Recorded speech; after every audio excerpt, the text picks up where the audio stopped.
बिस्मिल्लाहिर्रहमानिर्रहीम। जो हालात चल रहे हैं इस वक्त पाकिस्तान में, बिलखसूस हमारे शहर गुजरात, ज़िला गुजरात में, इसमें बड़ा आसान है ये काम कहना, ये मैसेज लोगों तक पहुंचाना कि आप लोग अपने घरों में रहें और इस मूजी वबा से अपना आप बचाएं। लेकिन जब सोच आती है उन लोगों की जो पूरा दिन फेरी लगाकर, पकोड़े बेचकर, नाले बेचकर या दिहाड़ी पे काम करके, रिक्शा चला के अपना काम करते थे, उनको जब हम लोग कहते हैं घरों में बैठें तो वो बैठ जाते हैं, लेकिन वो कितना अरसा बैठे, ये वो सवाल है जो हम सब ने खुद से करना है।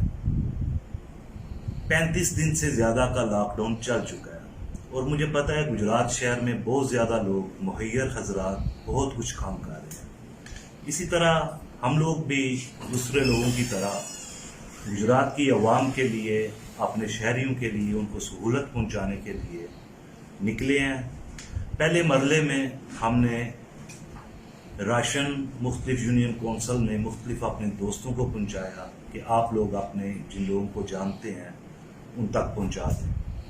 उसके बाद दूसरा मरला हमारा शुरू हुआ, फिर तीसरा मरला। तीसरे मरले में जो सबसे मेन चीज थी कि राशन डिजर्विंग और मुस्तहिक लोगों तक नहीं पहुंच रहा था, तो मैं शुक्रगुजार हूं अपनी टीम का, अपनी टीम के तमाम उन नौजवानों का जो इन हालात में अपने घरों से निकले।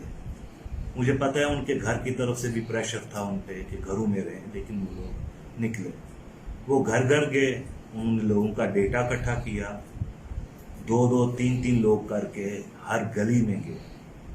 ऑलमोस्ट हमारे लड़कों ने करीबन 9,000 घरों का डेटा जमा किया, जिनमें से 7,000 लोगों ने राशन लेने का कहा और अल्हम्दुलिल्लाह हम लोग 80% लोगों को राशन पहुंचा चुके हैं और जो बाकी 20% लोग रह गए हैं उनको अगले चंद दिनों में राशन पहुंचा देंगे।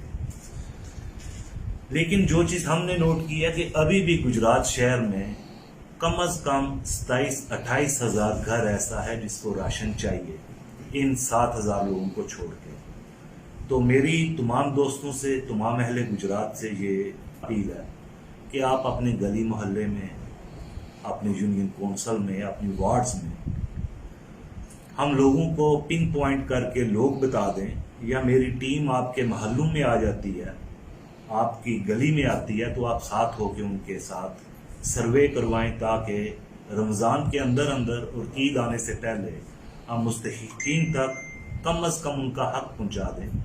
इतना उनको कर दें कि वो रोटी और दाल इससे ही गुजारा कर लें। मेरी दुआ है कि कोरोना की आफत जल्द अज जल्द ख़त्म हो और हम लोग दोबारा अपनी नॉर्मल जिंदगी